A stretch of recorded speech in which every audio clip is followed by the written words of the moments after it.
बहू के हाथ। घर की बहू शीना को इस बात का बड़ा घमंड था कि जिस काम में वो हाथ डालती थी वो काम अच्छा हो ही जाता है। शीना की हर बात में हाथ का इस्तेमाल जरूर होता था। एक दिन शीना का पति आकाश उससे कहता है, कल जो वो भिंडी बनाई थी ना तुमने, वाह वाह वाह वाह, मजे आ गए। मैंने अपने हाथों से बनाई थी। मेरे हाथों में वैसे भी जादू है, जिस चीज को छू लेती हूँ सोना बन जाती है। अब ये थोड़ा ज्यादा हो रहा है। मतलब अगर हर चीज को छू के सोना ही बना देती हो तुम, तो हमारे नाम के पीछे भी अंबानी ही लगा देते हम। चुप रहो, मुंह पे हाथ रख लो, कुछ भी बोलते रहते हो। शीना की सास बगिया से पूजा के लिए फूल चुन रही थी। सुंदर, अति सुंदर, कितने प्यारे गुलाब के फूल हैं। भगवान जी खुश हो जाएंगे। मैंने अपने हाथों से जो पौधा लगाया था, मेरे हाथों की कोई भी चीज बेकार नहीं जाती। हाँ बेटा, सही कह रही है। इसीलिए तो तुम्हारे पिताजी से मैंने अपने बेटे के लिए तुम्हारा हाथ मांगा था। और उन्होंने हाथों हाथ में मेरा हाथ आपकी बेटी के हाथ में दे भी दिया था। हाँ बेटा, वो तो है, पर मुझे ये बता, तू ये हर बात में हाथ क्यों बीच में लेकर आती है? माँ जी, पंडित जी ने हाथ मेरा देखकर नैनीताल में कहा था कि मेरे हाथ जगन्नाथ हैं, मेरे हाथों से कभी कोई काम नहीं बिगड़ेगा। तो मेरे हाथों की तारीफ तो मुझे करनी पड़ेगी ना। हाँ हाँ, ठीक ही कह रही हो। वैसे तो मिलाओ हाथ इसी बात पर। शीना को न सिर्फ इस बात पे गर्व था कि उसके हाथ से सब अच्छा होता है, बल्कि घर के सारे काम भी वो पहले अपने हाथ से करती, फिर कोई दूसरा उन कामों को कर पाता। एक दिन शीना कपड़े धो रही थी। अरे घर में वॉशिंग मशीन है तो सही, खुद क्यों थक रही हो? कपड़े पहले मेरे हाथ से धुलेंगे, फिर वॉशिंग मशीन से। पहले हाथ की सफाई, फिर मशीन की धुलाई। अगर आज डाकू गब्बर सिंह होता ना, तो वो ये हाथ मुझे दे दे ठाकुर तुमसे जरूर कहता, और मैं तो दिलवा भी देता तुम्हारे हाथ। हर एक काम में हाथ बटाओ, ज्यादा जुबान न चलाओ, वरना दूंगी एक उल्टे हाथ से। क्या दोगी? कपड़े दूंगी, लो निचोड़ो। ऐसे ही एक दिन, अरे बहू, ये सोफे पर चढ़कर हाथ से पंखा क्यों घुमा रही हो? माँ जी, क्योंकि मेरे हाथ से घूमेगा तो ज्यादा अच्छे से हवा देगा। अरे बेटा, फिर तो तुम गाड़ी का पहिया भी हाथ से घुमा के मायके जाया करो।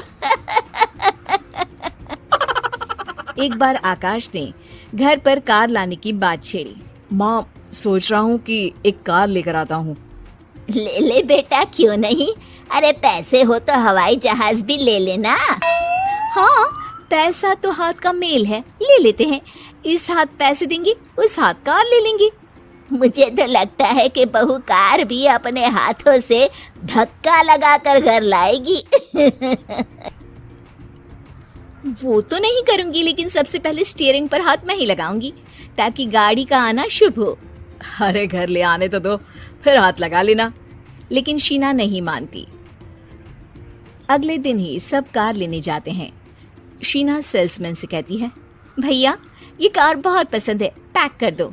अरे ओ भाग्यवान, 2 मीटर कपड़ा नहीं है जो पैक करवा ले, जरा चला कर तो देखने दो। यस सर, बिल्कुल, टेस्ट ड्राइव कीजिए ना।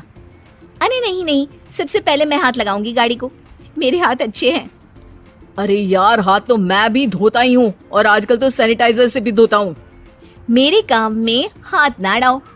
अरे टांग ना अड़ा होता है भाग्यवान, हाथ नहीं। शीना ड्राइविंग सीट पर बैठ जाती है और आकाश उसे गाड़ी के फंक्शन समझाता है।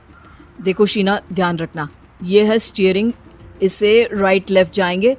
ये है एक्सेलरेटर, इससे स्पीड कंट्रोल कर सकते हैं। और उसी के पास में है ब्रेक, जो तुम्हारी जुबान में शायद मिसिंग है। ठीक है, ज्यादा भी सिखाने की जरूरत नहीं है। मेरी माँ तो कहती है कि मैं अगर अपनी शुभ हाथ लगा दूं तो जग घूम जाए। तो ये स्टीयरिंग क्या चीज है? शीना गाड़ी स्टार्ट कर देती है और स्टीयरिंग को घुमाते हुए एक्सेलरेटर पर धीरे से पैर रखती है और शोरूम के बाहर के एरिया में ही गाड़ी घूमने लगती है, जहाँ दूसरी गाड़ियाँ भी रखी हैं। देखा मेरे हाथों का कमाल। अब ब्रेक दबा दो, आगे गाड़ी है। शीना आगे गाड़ी देखकर घबरा जाती है और पाँव गलती से एक्सीलरेटर पर पड़ जाता है। कार आगे खड़ी एक बड़ी गाड़ी में घुस जाती है। दोनों कार से उतरते हैं। सेल्समैन भागते हुए आता है।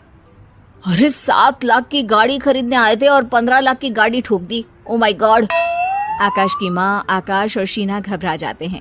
इतना सारा पैसा कहाँ से आएगा? तभी वहाँ मैनेजर भी आ जाता है। पूरा माजरा समझता है।